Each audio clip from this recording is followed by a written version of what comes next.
Nostradamus predicted hundreds of futures in his 1555 book, The Prophecies. Many consider him a prophet.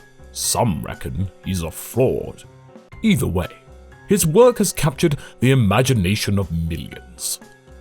Today, we'll show you another of his forecasts that some say foretold the Emperor of the French. This, like other predictions, have led to many wondering whether or not Nostradamus was onto something. His prophecies, told as short poems called quatrains, are thought to be divinations of what is to come. But whether he's a future seer or not, we will leave that up to you. Nostradamus, Napoleon's Rise.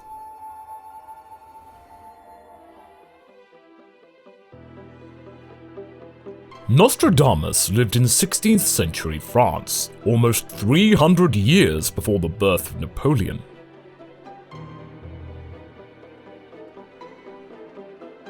Yet, he made the following prediction in his 1555 book, The Prophecies.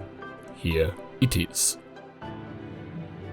Po, nay, Loron, more fire than blood. Swimming in praise, the great man hurries to the confluence. He will refuse entry to the magpies. Pampon and Durrance will confine them. Let's break that down. The first three words of that quatrain are po, nay, and Loron. Some say this is an anagram for Napoleon Roy. Roy in Old French supposedly means king. So, we have King Napoleon. The next part, more fire than blood, may be in relation to the fact that Napoleon was not of French nobility and waged war across Europe. Let's look at the history.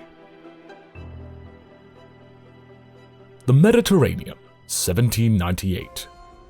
Napoleon Bonaparte has shot right up to the top of the French army and decides Egypt should belong to France.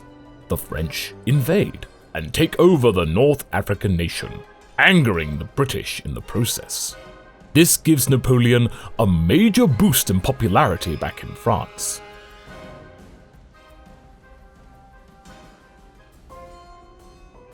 Paris, 1799. 10 years after the 1789 revolution, France is ready to upend itself once more. The nation is bankrupt, and the French are growing impatient. They're governed by the Directory, a body comprised of the Council of 500 and Council of Ancients. Napoleon is supposed to follow the Directory's orders, but little do they know, he has machinations of his own. Napoleon makes a pact with Emmanuel Joseph Sieyès, a Council of 500 director. Napoleon's brother and council speaker Lucien also joins the alliance, along with several others. They plan to overthrow the Directory and seize power. Sieyès thinks he'll rule. He doesn't know how wrong he is. The Directory gets warning of a planned coup d'etat from Lucien and flee to safety in the Paris suburbs. Except, this is a trap, and they took the bait hook, line, and sinker. For you see, Napoleon was their guard. Over the next few days, the would-be king and his allies acquired power from the councils, and not long after, Napoleon and his troops stormed their chambers. In the days that followed, France's future became clear. Napoleon wrote the next constitution and was elected first consul in 1799. Over the next few years, he consolidated his power even further, and in 1804, he made himself Emperor of the French. Did Nostradamus see all of this coming? Who knows? But he's said to have predicted so much more. So why not join us in the next mythical video?